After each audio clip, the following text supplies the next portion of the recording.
What up, y'all? Justin Gay, Seeds of Zanzidu, out here in Fontana plot, man, where we just got over a really bad, aggressive mold outbreak in our microgreen trays. Something that hasn't happened to us in quite some time, I'm kind of fortunate to say. No wheatgrass this week. Yeah, it's pretty gnarly.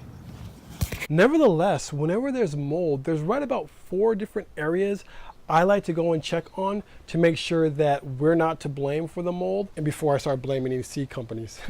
Now, I don't want to put these in any kind of order because I feel as though all of these are pretty important and they're all kind of hold equal weight. Nevertheless, the first place I normally check, and it's not because I feel it's more important or anything like that, but it's just because it's the easiest place to check for me, is sanitation. Are we cleaning the microgreen trays properly? Is there enough bleach in the water to make sure that it's killing the mold or that would be mold that might be on the tray? Did we introduce anything new into the system that might easily contract mold once it's in the system? Unfortunately, I did. We just put mustard back on the menu. Mustard has been notorious for mold. So that might have had something to do with it right there. One that I feel like gets overlooked a lot and probably is, dude, like I said, none of these guys are more important than the other, but man, when I fixed this, it seems like night and day mold has just gone away. How is the airflow? For the most part, we grow all of our microgreens, as you can see out here. Fontana is fairly breezy, so we get a lot of air just coming in and out underneath this canopy. That being said, it was pretty stagnant that week, or last week. It was very stagnant, actually. There was very little airflow around, and the humidity level was up a little bit as well. That might have had something to do with it, as opposed to us growing 100% out here under the canopy. That means from seed to actually harvest. I had put a couple of the racks back inside of the garage, something I normally don't do. Not because of mold, although it is, I guess, kind of mold, more so because the garage just gets way too hot.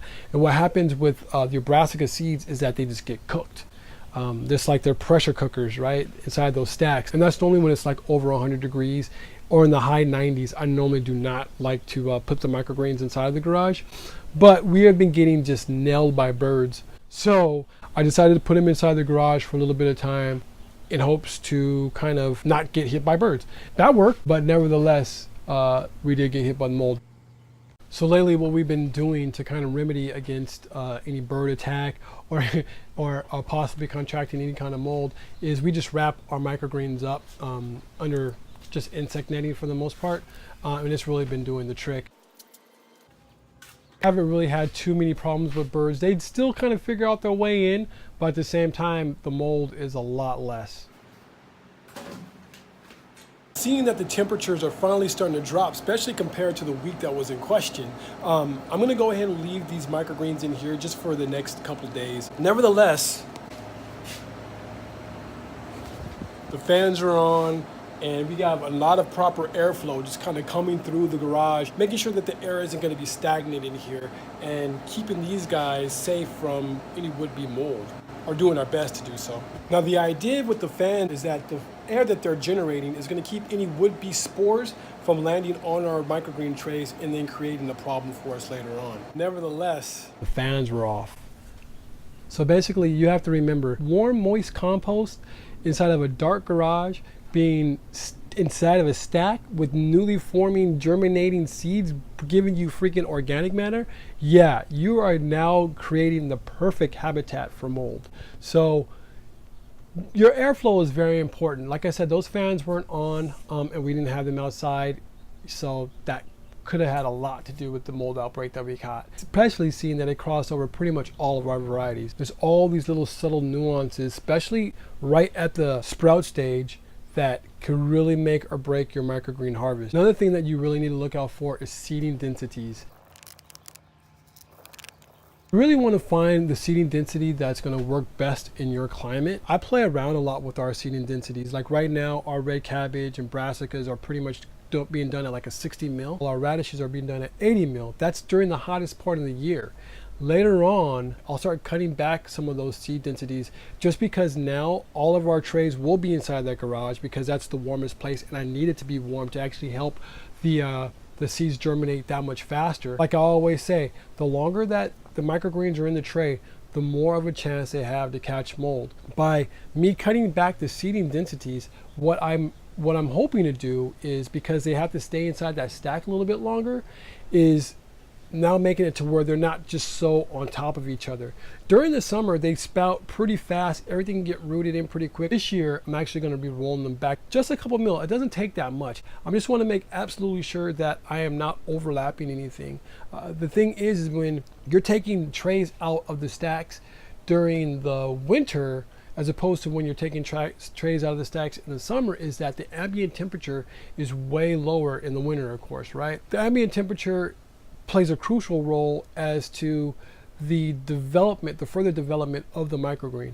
So I could pull the stack out here and leave them out of the stack a lot earlier than I could if I were to do it in the winter. The microgreen can look exactly the same way, be exactly the same stage. And if I try to pull it out at the winter as I did in the summer, it'll get stunted. So now that I have to keep my microgreens inside the stack a little bit longer, I want to kind of safeguard it and make sure that I'm not overloading the trays, right? I kind of want to give things that much more space to kind of grow. I find generally the worst types of microgreen outbreaks happen when we're at the sprout stage. I'm not 100% sure if this is an actual thing or not, but there is a certain level at which the seed actually has to start to break down in order for the vegetation or the sprout to pop out. I believe at that time, as it's starting to break down, that there's like a mucilose kind of process where things kind of get slimy. I often feel that mucusy type of thing when I'm touching the sunflowers after I've let them sit to germinate right before I put them inside of the microgreen trays. I kind of feel this slimy substance, and I have to imagine that that's going across all seeds. I think that's for every seed, right? So I don't know if there might be a sugar content into that. I don't know if that actually helps bring in mold. I have no idea. I also believe that mold oftentimes attack the baby root hairs of the microgreens. And seeing that the brassicas, the broccoli and the red cabbage, are the smallest, therefore they have the finest type of hairs. So I'm wondering if that's why a lot of the mold actually pounce on those microgreens. In fact, when I do see the microgreen mold appear to be growing up the stems of the microgreens, if I take a hard, long look, I'll often find a seed or two that's grown up in that canopy around the mold. In fact, it looks like the mold's coming out of it. And sometimes, yeah, the seed is actually sprouted. So I'm not sure if that's root hairs that's come out and then it's being attacked by mold. It's definitely mold that's on there. At least that it looks like to me. I haven't took it to a microscope or anything like that, but it definitely looks like mold to me. I'm not taking any chances, so I'll just pull it out of the system. So you can actually have the proper seeding density, but you're kind of seeding one part of the tray a little heavier than you are the other parts of a tray, or making pockets. That's normally what happens in that situation, especially if you have a proven seeding density. Watering, last but definitely not least, one of the biggest reasons and issues to ever get mold. That being said, I very rarely find that watering or overwatering, it can be, but I very rarely find that overwatering is the case to your seed's demise or contracting mold early on in the process of microgreens. Just because normally around that time we will pre-wet the trays that we're actually going to be seeding at that time. We'll go ahead and wet them down, and that's normally enough. We don't water them again until actually we pull them out of the stack. So we'll water them in just that one time before the seeds even get into the tray. We'll water that tray down, and then we'll put them inside the stack. So that's pretty much the most water the microgreens get at the beginning. That being said, if you begin overwatering while that canopy is getting higher and higher, that now makes it harder for evaporation to happen. If you have a pretty tall canopy and you're overhead watering, you could be running into issues there. We do overhead water here. For the most part, I never have an issue, especially in the summer. Things just evaporate really fast.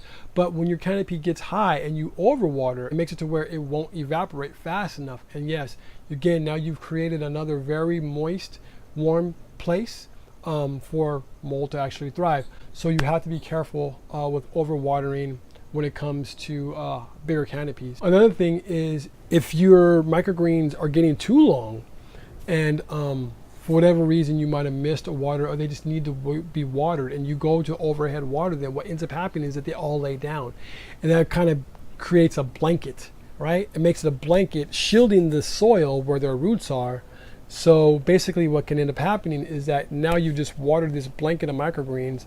They're all weighed down, too heavy to even stand up, and more than likely the soil underneath that's dry is still dry. It hasn't gotten any water. It's not always the case. In fact, there's been times I've actually beaten this, but I don't like to mess around with it. Oftentimes when the microgreen canopy gets a little bit too long, I like to just underwater it altogether. We have these jumbo microgreen trays.